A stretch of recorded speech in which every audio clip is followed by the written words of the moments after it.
अनुज single जी, शिवशंकर जी, अंकुर जैन जी। राधे राधे महाराज। राधे महाराज जी, हम दोस्त आगरा से आए हैं। श्री जी की प्रेरणा से हमने गौ सेवा हेतु संस्था एक बनाई है। महाराज जी, इनका ऐसा भाव है, ये कुछ पूछना भी चाह रहे हैं और कुछ बताना भी चाह रहे हैं महाराज जी आपसे। ये कह रहे हैं कि इन्होंने एक सेवा शुरू की थी जिसमें 50 किलो गोग्रास से शुरू की थी। ये सेवा आज 300-350 किलो तक पहुंच गई है। ये भोजन घर घर से, सब्जी मंडियों से, स्कूलों से, फ्लैटों से, पेठा मंडियों से प्रतिदिन एकत्रित करते हैं और ये पिछले 6 साल से ऐसा ही कर रहे हैं। और जहां दूर, जहां गौशाला, जहां चारा नहीं पहुंच सकता, वहां जाके गौओं को खिलाते हैं महाराज जी। ये पाया गया कि लोग अपने घर के पास की गाय या घर के पास की गौशाला में ही पहुंचते हैं और इसी को ही गौ सेवा मान लेते हैं, जहां पर पहले ही प्राप्त मात्रा में भोजन है। जो गौशालाएं शहर से दूर स्थित हैं, जहां अधिक संख्या में निराश्रित गोवंश रहते हैं, वहां तक कोई भी नहीं पहुंच सकता। यदि हम प्रत्येक परिवार को 1 किलो भोजन से जोड़ पाए आगरा के समस्त गांवों को, इन्होंने एक तबके का वो लिया। कह रहे कि एक ऐसा मॉडल है कि जैसे परिवार में सब्जी काटी, उसके डंडल आदि, इनकी गाड़ी आएगी उसको ले जाएगी, या एक स्थान इन्होंने निर्धारित किया हुआ है और उस पूरे भोजन को लेके बहुत दूर, जहां अव्यवस्थित गाय है वहां। हाँ ठीक है, अच्छा है। कह रहे ऐसा ही प्रयास कर रहे हैं, मतलब काफी 6 सालों से ऐसा प्रयास कर रहे हैं। बिल्कुल ठीक है, बिल्कुल ठीक है, धर्मयुक्त है। और भगवान ने, गोपाल जी ने भी गौ सेवा की है ना, तो ये बहुत कृपा है भगवान की जो आपकी बुद्धि ऐसे निस्वार्थ भाव में लगी। तो आप इसको और बढ़ाइए, 4 लोगों को और जोड़िए और गौ सेवा कीजिए, नाम जप करते हुए। नाम जप जरूर कीजिएगा और निस्वार्थ सेवा होनी चाहिए। मतलब जैसा आपने बताया, इसमें तो कहीं स्वार्थ दिखाई नहीं दे रहा, पर कहीं प्रगट में आगे चल करके भी स्वार्थ ना छूने पावे। गौ सेवा मतलब गौ सेवा, अर्थ मिले या कुछ पदार्थ मिले, वो ठीक गौ सेवा में ही पहुंचे, जहां भी आप पहुंचा सकें। जहां आपको लग रहा है कि यहाँ अत्यंत आवश्यकता है, ये तो बहुत अच्छी बात है, क्योंकि जो शहरों में है उनको पर्याप्त मिल रहा होगा, और जहाँ नहीं पर्याप्त मिल रहा वहाँ आपकी पहुंच हो रही है, तो आप उनकी सेवा करें, ये तो और धन्यवाद का विषय है। तो आप और जोड़िए, हमारे जो भावुक जन हैं उनको और जोड़िए और गौ सेवा में तत्पर रहिए और नाम जप करते रहिए। तो भगवान गोपाल जी ने गौएं चराई है, गौ सेवा की, हमारे ब्रज के ठाकुर ने नहीं की। तो ये गौ सेवा तो भगवत प्राप्ति का खुला हुआ मार्ग है, क्योंकि जब भगवान का अवतार भी होता है ना, तो उसमें पृथ्वी गौ का रूप धारण करती है। गौ सेवा का मतलब है पूरे विश्व की सेवा हो रही है। ये पृथ्वी गौ का रूप धारण करके जब पुकार करते है ना, तब भगवान का अवतार है। हाँ, भगवान का अवतार होता है। विप्रधेनु सुरसंत हित लीन मनुज अवतार। धेनु शब्द है, धेनु गाय, तो ये गौ सेवा भगवान। और देखो, किसी की भी सेवा हो यदि भगवत भाव से हो तो सबके हृदय में भगवान विराजमान है। फिर गौ सेवा तो शास्त्र भी आज्ञा करता है, इसलिए आप कीजिए और निष्कामता बढ़े, अभिमान शून्यता बढ़े। अपने में श्रेष्ठ भाव ना आने पावे। अपना कार्य है भगवत सेवा, गौ सेवा, पर हमें प्रभु ने लगाया है। अगर प्रभु ना लगावें तो भला ऐसा कैसे हो सकता है कि हम घर घर से एक एक ग्रास एकत्रित करके फिर ऐसा करें। तो उसमें अहम ना आने पावे और आगे कभी गौ सेवा के लिए कुछ भी मिले तो वो गौ सेवा में ही जाए, अपने कभी प्रयोग में ना आवे, तो यही भगवत प्राप्ति करा देगा।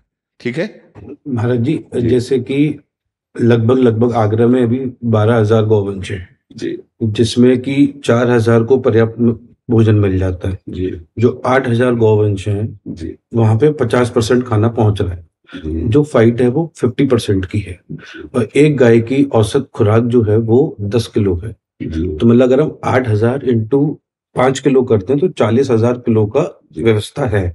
यदि 40,000 किलो भोजन हम जुटा पाए तो आगरा में, जो मैं समझता हूँ, जो मेरी बुद्धि में आया, हम आगरा में प्रत्येक गौवंश तक खाना पहुंचा सकते हैं। इसके लिए हमें बस ये प्रयास करना है कि हम 40,000 परिवारों को शायद 1 किलो भोजन से जोड़ लें। जी बिल्कुल, और ऐसे आपको श्रद्धालु मिलेंगे। अगर उनको जागृत किया जाए तो ऐसे श्रद्धालु मिलेंगे। ऐसा नहीं है कि अधूरा रह जाएगा। आप प्रयास कीजिए, भगवान का बल आपके साथ है। तो ऐसे दयालु हृदय के हैं जो आप चाह रहे हैं, वो पूर्ति होने में देर नहीं लगेगी। आप इसमें सुदृढ़ रहिए और थोड़ा जागृत कीजिए। जैसे इस बात को आप सामने रखेंगे, जैसे आपने यहाँ रखा, हमारा हृदय बहुत आह्लादित हुआ, प्रसन्न हुआ।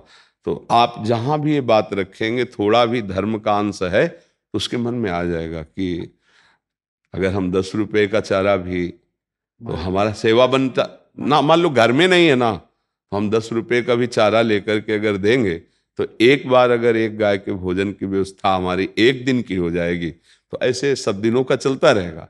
तो अगर जिनके पास घर में मान लो ऐसी व्यवस्था है कि हमारे पास जो आप लेना चाहते हैं वो नहीं उपस्थित उतना हो पाएगा, तो 10 रुपए का अगर हम चारा व्यवस्थित ढंग से जोड़े तो 300 रुपये होते हैं। हम बिल्कुल साधारण कह रहे हैं। और अगर सब 300 रुपए की चारे की व्यवस्था वहां तक पहुंचा दें तो गौएं भूखी नहीं रहेंगी। तो जरूरी नहीं है कि हम रुपया ही लें, आपके पास अर्थ है, आप चारा खरीदो चलकर और हमारी गाड़ी में लाद दो, हम वहां पहुंचा देते हैं, या आप साथ चले चलो वहां पहुंचा देते हैं। आप भी दर्शन करो गौ सेवा का, बिल्कुल निष्काम रहिए और सबको जागृत कीजिए। तो ये कोई दुर्लभ बात नहीं है। इसमें महाराज जी 10 रुपए भी नहीं, सिर्फ 5 रुपए, अगर प्रत्येक परिवार सिर्फ 5 रुपए भी पर डे पे आता है तो भी हो जाएगा। जो मसाला खाते हैं 100-200 को तो मसाले खा जाते हैं, तो 10 रुपया क्या चीज होती है? 2 से 2.5 रुपए किलो चारा मिल जाता है जब बल्क में। नहीं, हम ये कह रहे हैं कि आज आधुनिक स्तर पे अगर कोई मसाला भी खाता है तो 100-200 को मसाला खा जाता है, 10-20 पुड़िया खा जाता है। बहुत से ऐसे व्यसन करते हैं, बहुत से ऐसे व्यर्थ धन को, अगर छोटा छोटा भी हिस्सा धन का, तो बहुत सी ऐसी धार्मिक सेवाएं हैं जिनमें बहुत हम अच्छा अपने को अनुभव कर सकते हैं, हमारा हृदय पवित्र हो सकता है। अब जैसे कई ऐसे लोग हैं जो बीमार हैं मनुष्य शरीर में ही, पर अर्थव्यवस्था उनकी नहीं है। तो जैसे ऐसी व्यवस्था कि उनकी बीमारी के लिए उनको उचित औषधि मिल जाए, और अब वो वयोवृद्ध हैं, घर से निकाल दिए गए हैं, उनको भोजन मिल जाए, उनको वस्त्र मिल, बहुत सी हमारी समाज को सेवाओं की आवश्यकता है। तो जैसे आप गौ सेवा में उठे, ऐसे अगर नौजवान थोड़ी थोड़ी अन्य सेवाओं को भी देख ले तो हमारा समाज व्यवस्थित और सुखी हो जाए। बहुत से ऐसे वयोवृद्ध जन भी देखे गए हैं जिनकी घर में कोई व्यवस्था नहीं, उनको निकाल दिया गया है। और ऐसे जनों की व्यवस्था अगर हो जाए तो बहुत उत्तम है। क्योंकि हमको 1-2 वीडियो दिखाए गए कि जैसे एक माई स्टेशन पे बैठी है और उसका लड़का इस भाव से लाया कि तुम्हारी आंखें ठीक करवा देंगे, दोनों आंखें उसको दिखाई कुछ नहीं दे रहा। अब वो इंतजार में बैठी, मैं 3 दिन हो गए, उसको ना भोजन है ना कुछ है, तो किसी से रो के कह रही थी।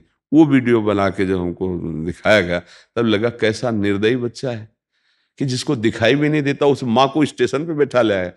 ऐसे बहुत से केस हैं जिसमें वयोवृद्ध माता पिता का त्याग कर देते हैं। समृद्ध बच्चे, समृद्ध है जिनके पास है, अब उन वयोवृद्ध हैं, बीमार हैं, तो उनकी भी सेवा। ऐसे समाज को हमारे जागृत होना चाहिए।